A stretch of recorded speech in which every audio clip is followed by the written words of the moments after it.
संस्कार खून से नहीं परवरिश से जिंदा होते हैं। यशोदा क्या जानती थी कि कृष्णा का खून क्या है, लेकिन जब माँ का नाम आता है तो यशोदा को पहले फिर देवकी को माँ कहते हैं। सब माँ की महत्ता और ममता की यशोदा का पर्यायवाची बन गई है। फिर तुम तो पढ़ी लिखी हो, सच्चाई को स्वीकार करना सीखो। तुम्हारा एक कदम तुम्हारे परिवार को जीवन दान दे देगा। घड़ी के अलार्म से मीना की आंख खुल गई। घड़ी देखी 7 बजे थे। करवट बदल कर उठने को हुई तो पास में सोई 7 वर्षीय स्वाति गले में बाहें डालकर और भी कसकर लिपट गई। मम्मी जी प्लीज अभी मत उठिए, अभी बहुत नींद आ रही है। मुझे आज संडे भी है और पापा भी तो टूर पर हैं। कुनमुनाती सी नन्ही स्वाति को छोड़कर उठने का मन नहीं हुआ। मीना का स्वाति के बाल सहलाती व फिर से सो गई। उठिए मम्मी जी, आपकी चाय तैयार है, नाश्ता भी तैयार है, उठिए ना मम्मी जी। उन नींदी सी मीना उठ बैठी। सामने चाय की ट्रे लिए स्वाति बैठी थी। मम्मी शक्कर कितनी? मीना आश्चर्य से बेटी को निहार रही थी। दूध का गिलास पकड़कर उठने वाली हजारों खुशमदों के बाद आंखें खोलने वाली स्वाति आज इतनी सलीकेदार बेटी बनकर पेश आ रही है।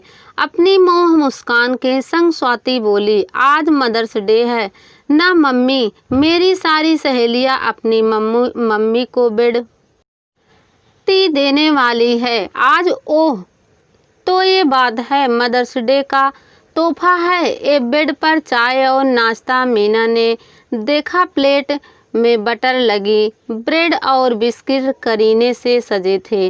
जोर से खींचकर बेटी को गले से चिपका लिया। मीना ने भीतर कुछ भरा भरा सा महसूस होने लगा था। अचानक कितनी ऊंची जगह बिठाकर महत्वपूर्ण बना दिया। स्वाति ने भले ही एक दिन के लिए सही, लेकिन नन्ही नन्ही लहरों ने उसके सीने में उछलकर समंदर का एहसास करा दिया है। ममता का आवेग रोके ना रुके तो आंखें छलक उठी। लो मैंने चाय बनाई तो मम्मी जी रोने लगी। अब नाश्ता करेंगी तो और रोएंगी। ओह गॉड, जरा शैला से पूछूं क्या उसकी मम्मी भी रो रही है? कहती कहती फुदक कर ड्राइंग रूम में रखे फोन तक पहुंचकर वो नंबर डायल करने लगी।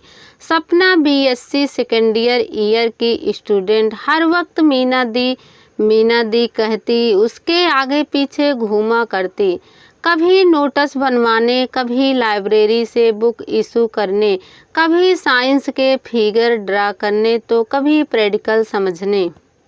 यानी उसके हर काम में मीना दी जरूर होती। जूनियर कम छोटी बहन का अधिकार ज़्यादा था उसमें। इतनी प्यारी और प्यार करने वाली सपना में मीना के दिल और दुनिया का वो हिस्सा बन गई कि उसके बिना सब कुछ अधूरा सा लगने लगा मीना को। लेकिन जिंदगी इंसान के मन मुताबिक नहीं चलती ना कभी। फाइनल करते ही मीना के लिए सागर का रिश्ता आया। मेडिकल रिप्रेजेंटेटिव सागर बेहद स्मार्ट, एक्टिव और आकर्षक व्यक्ति वाला संस्कारी व संयुक्त परिवार का मझला बेटा था। मीना को देखते ही पूरा परिवार उस पर ऐसा रिझा कि आनन फानन। महीने भर में ही वो दुल्हन बनकर अपनी ससुराल आ गई। सागर क्या मिले, मीना का जीवन ही बदल गया। फिर स्वाति ने आकर उसका परिवार पूरा कर दिया। वर्तमान से खुशी और जीवन से संतुष्ट मीना को सपना की कमी फिर भी महसूस होता। सपना थी ही ऐसी, घर में उसे थोड़ी भी डांट पड़ती या उसकी जिद पूरी ना होती तो कॉलेज आकर वहाँ का चप्पा चप्पा घूमकर वो मीना को ढूंढ निकालती। चुपचाप उसका हाथ पकड़कर कैंटीन ले जाती और खामोश होकर बैठी रहती। मीना समझ जाती आज कुछ गड़बड़ है। फिर धीरे धीरे पूछना शुरू करती। फिर सपना के मन की गांठें खुलने लगती। सच बात सामने आ जाती।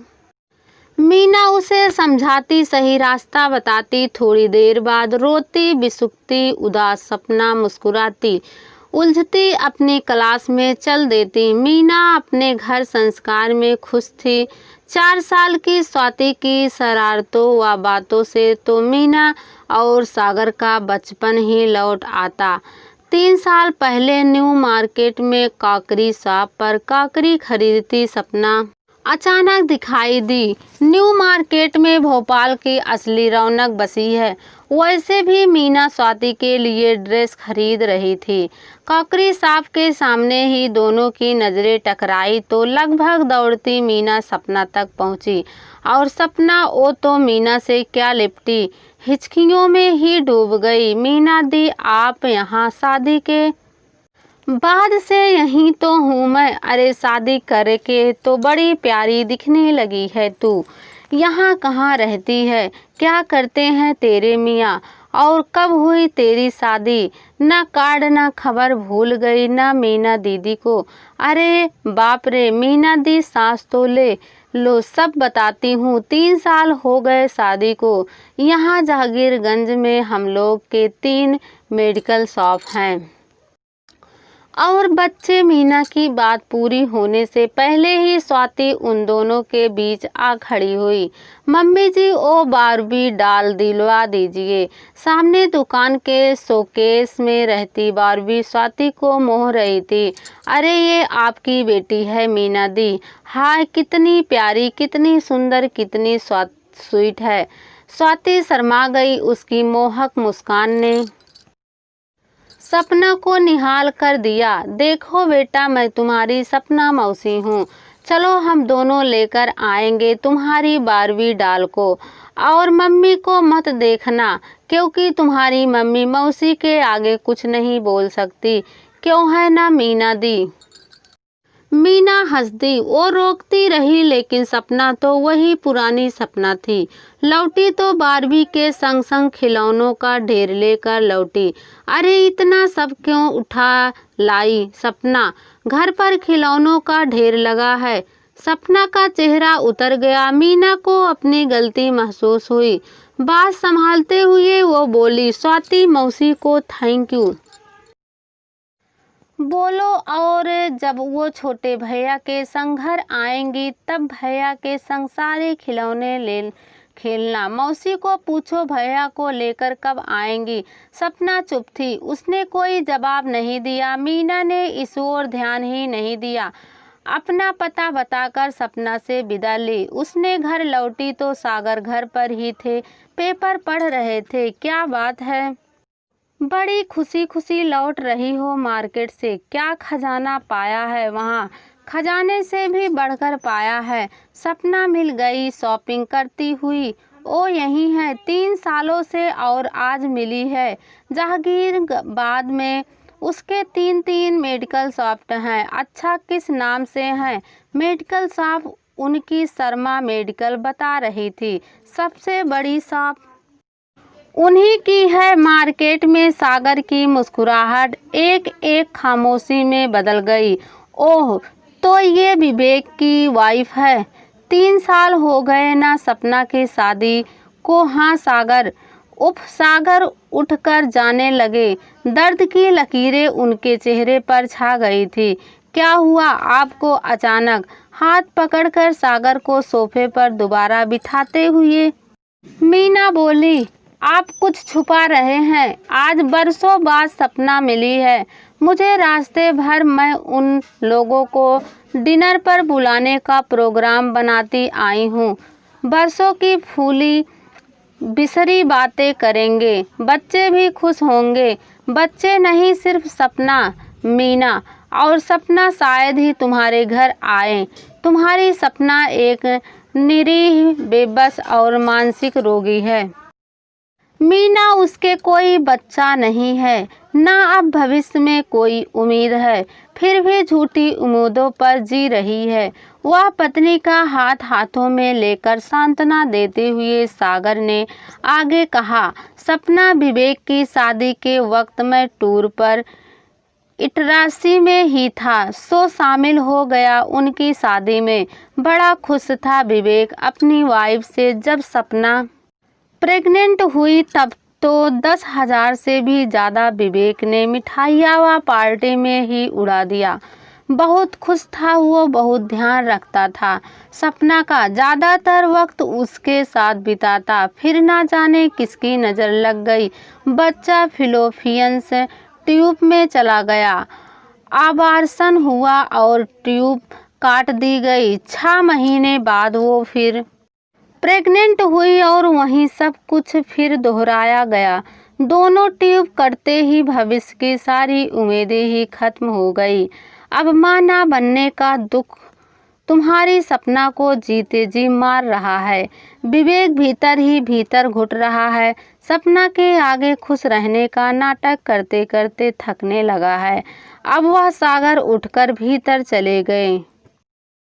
दर्द से भर उठी मीना नहीं, सपना को हताशा के अंधेरा से उभारना होगा। सच्चाई को स्वीकार करने, उसका सम्मान करने का हौसला देना होगा। मुझे वही पुरानी वाली सपना चाहिए, चाहे जो हो, मीना ने निश्चय किया। फिर 1 हफ्ते बाद स्वाति को लेकर सपना के घर गई। बड़ा संभ्राता, संस्कारी व मिलनसार परिवार था। सपना को बड़ी बहन सा सम्मान मिला। फिर सपना उसे अपने कमरे में ले आई। वहीं सपना की डायरी हाथ में आ गई। सपना किचन में स्वाति का दूध तैयार कर रही थी। मीना ने यूं ही पेज पलट दिया। सपना की ही लिखावटी थी। अक्सर किसी उन्नीदी सी रात में कुनमुनाता सा आंचल को ढूंढता है, लिपट जाने को, उसमें चेहरा छिपाने गुदगुदा मुलायम सा शैतान व छूता है।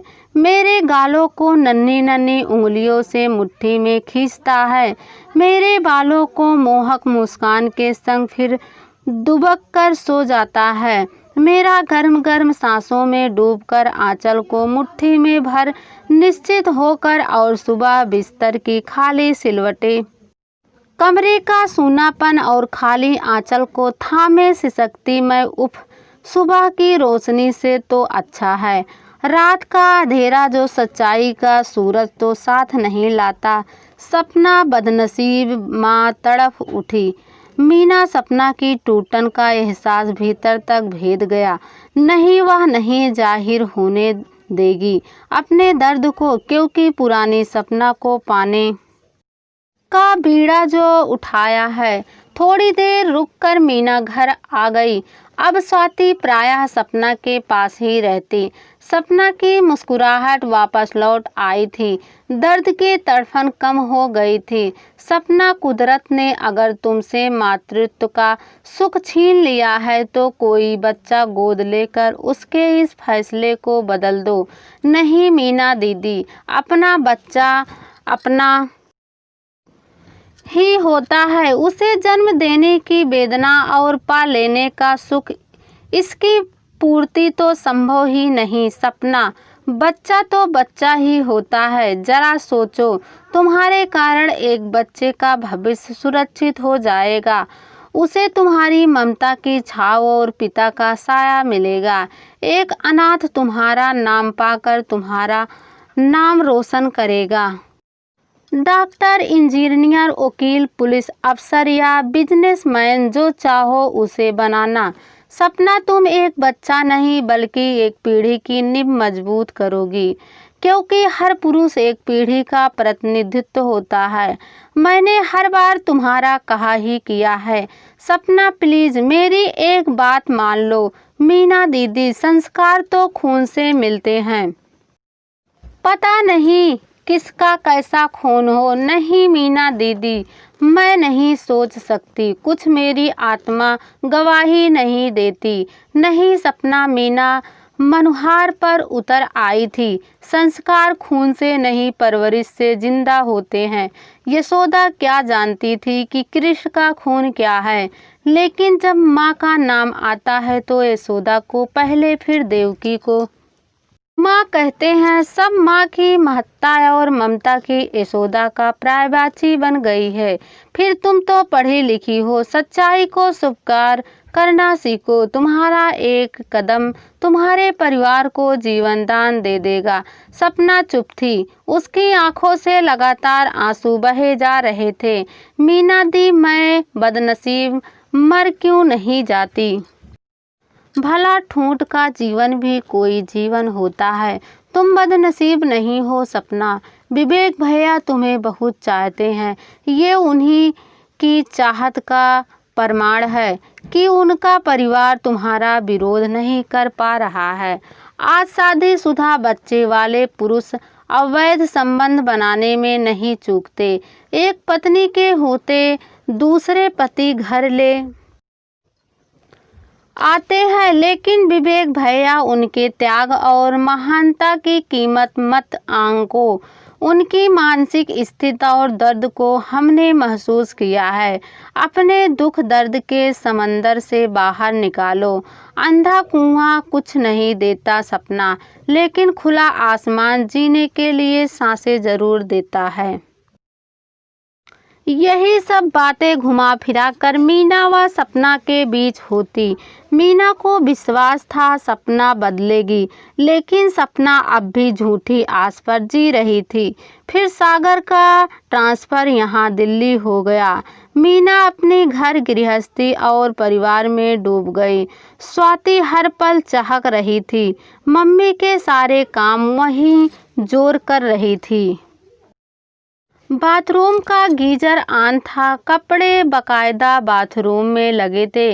मीना नहाकर बेडरूम में आई तो पलंग पर गुलाबी साड़ी गुलाब के फूल के संग सजाकर रखी हुई थी। पास ही छोटा सा कार्ड था, लिखा था, प्यारी मम्मी जी, गुलाब लगाएंगी ना? ओह मेरी प्यारी स्वाति। रोने को हो उठी मीना। इतना प्यार, इतना मान सम्मान, इतना अपनत्व ऊंचाइयों का ये सिंहासन आंदोलित करने लगा था। मीना को काश सागर पास होते, ऊंचाइयों भरे ये पल उनके साथ बटकर अनमोल हो जाते। शाम 5 बजने को थे। मीना ने सोचा स्वाति को लेकर गार्डन हो आए। थोड़ी देर, वैसे भी स्कूल की छुट्टियां और गर्मी का मौसम वक्त काटते नहीं। कटता बच्चों का वो स्वाति को आवाज़ देने ही वाली थी कि कालबेल बज उठी। मीना ने उठकर दरवाज़ा खोला और आश्चर्यचकित रह गई। कहा, 3 साल पहले ही दर्द में डूबी मुरझाई सी सपना, और कहाँ ये खिली खिली मोहक और प्यारी सी सपना। दीदी को भी है।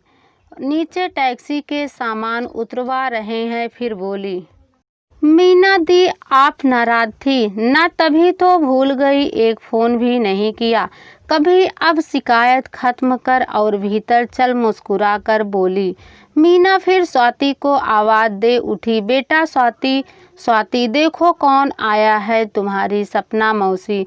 और मौसी जी? स्वाति दौड़ती सी आई। सपना ने प्यार से बाहों में भरते हुए कहा, अरे कितनी बड़ी हो गई मेरी स्वाति, क्यों भूल गई मौसी को?